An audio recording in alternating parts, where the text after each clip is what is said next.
नमस्कार, मी Savita Totre, Savita T fashion YouTube चॅनलमध्ये आपल्या सर्वांचं स्वागत आहे। तर मैत्रिणींनो, आता रात्रीचे 11:30 वाजलेत आणि आमचे आत्ताच जेवण झाले 15-20 मिनिटापूर्वी।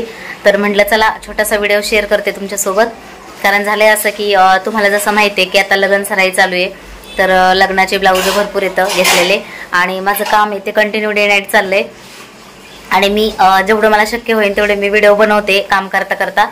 तर मला आता तुम्हाला हे दाखवायचंय, कारण मी आता जेवण केलं आणि निखिलने भांडे वगैरे सगळे उचलले, मी ब्लाऊज शिवायला बसले, पण मला भांड्यांचा आवाज आला तर तुम्हाला दाखवते मी निखिल काय करतोय किचन मध्ये। नितीनचं जेवण झाल्यानंतर नितीनला ड्रॉप वगैरे असतात, त्याच्यामुळे नितीन आराम करतोय, ड्रॉप टाकलेत त्यांनी आणि निखिल आहे तर तो किचन मध्ये आवाज आला भांड्यांचा, तर म्हटलं चला तुम्हाला पण दाखवायला पाहिजे की एवढ्या 11:30 वाजता निखिल काय करतोय किचन मध्ये। तर चला आपण बघूया, मी समोरचा कॅमेरा लावते आणि हे बघा, अगोदर बघून घ्या, हे मी ब्लाऊज शिवलेत, तर याचे गळे वगैरे नेक्स्ट व्हिडिओमध्ये दाखवेन मी तुम्हाला। हे सगळे एकसारखे ब्लाऊज आहेत आणि हे शिवून झालेत, म्हणजे हे 3 चॉकलेटी कलरचे शिवून झालेत आणि हे 3 हळदीचे, आणि तो चौथा ब्लाऊज आहे वरचा तो पण हळदीचाच आहे, म्हणजे नवरदेवाच्या आईचा आहे। आणि अजून बाकीचा घरामध्ये खूप पसारा पडलाय, काय म्हणजे कटिंग वगैरे केलेली आहे। तर जेवण झाल्यानंतर खूप कंटाळा येतो, म्हणून मग मी काय केलं, बसल्या बसल्या एक ब्लाऊज कटिंग केला आणि नंतर आता मशीनवर बसायचं, येऊनच बसले, थोडंसं शिवलं आणि भांड्यांचा आवाज आला म्हणून म्हटलं चला आपण व्हिडिओ शूट करायला पाहिजे। तर तुम्हाला पुढच्या कॅमेऱ्याने दाखवते मी।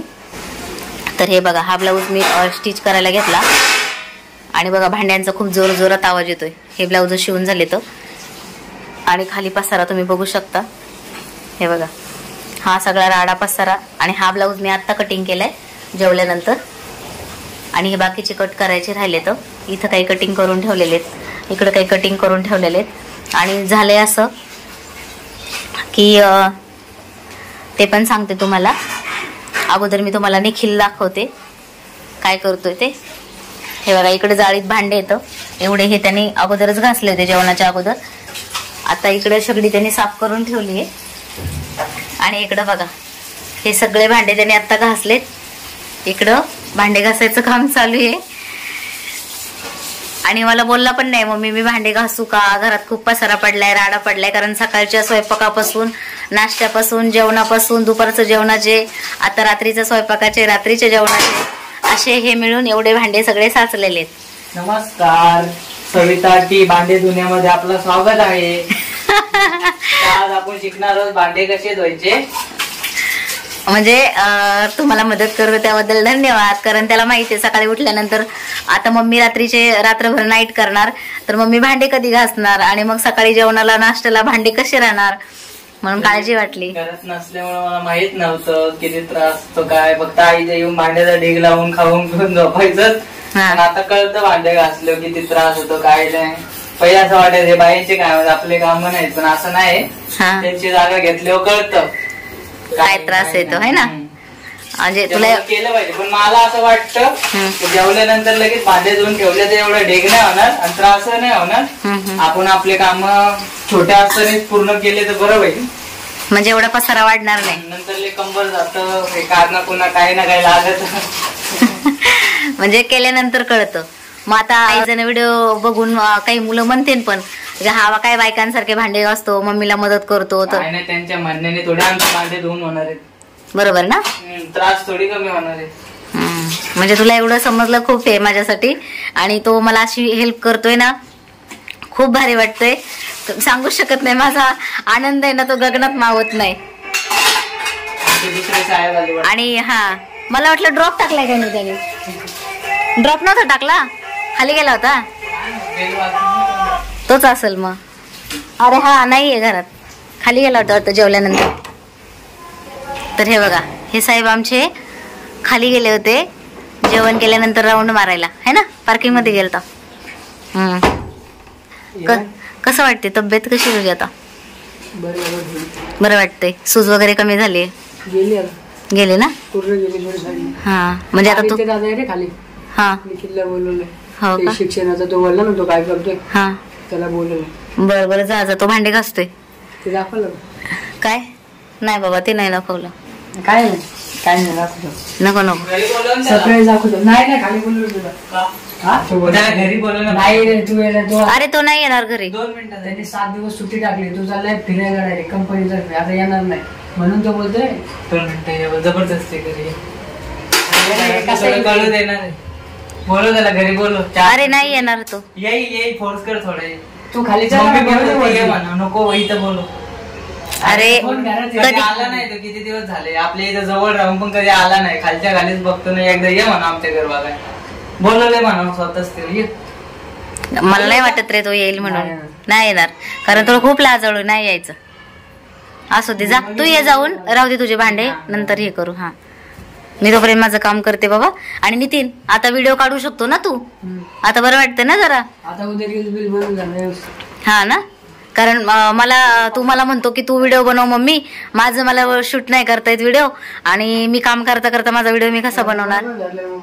आता उद्यापासून आपण काढू ना. बरोबर पकडलंय एकदम स्ट्रेट आहे सर. आता धरता येतोय. पहिला असं वाकडं झालं ना. हा आता असं एकदम परफेक्ट आहे. हा म्हणजे मला जमतंय आता शूटिंग करायला. पण माझी शूटिंग मी नाही करू शकत ना बाळा. नाही काय होतं माहिती का कैचीनी दिवसभर कैची हातामध्ये परत उजव्याच हाताने सगळं काम मग उजव्याच हाताने मोबाईल पकडा. आणि तुझं स्कॅनर आहे का? हा हा स्कॅनर आहे आहे. प्रेमला पाठवलं. हा ठीक आहे. हे बघ तर मैत्रिणींनो हे बघा आज सकाळी देवपूजा केली आहे आणि आता संध्याकाळी पण दिवाबत्ती त्यांनीच केली होती आणि खूप सुंदर पूजा वगैरे केली. आणि मेन म्हणजे मला दाखवायचे तुम्हाला काही हे बघा रांगोळी वगैरे आणि देवाला नैवेद्य ठेवला होता तर तो नैवेद्य खाल्लाय स्वतःच नंतर घेऊन आणि पाणी वगैरे ठेवलं होतं. आणि हे बघा मेन म्हणजे त्यांनी स्वास्तिक बघा किती सुंदर काढली रांगोळी काढली. कोणती गोष्ट त्याला फोर्स करून आवडत नाही. त्याला स्वतः जेव्हा इंटरेस्ट वाटतो त्या गोष्टीमध्ये तेव्हा तो मनापासून करतो.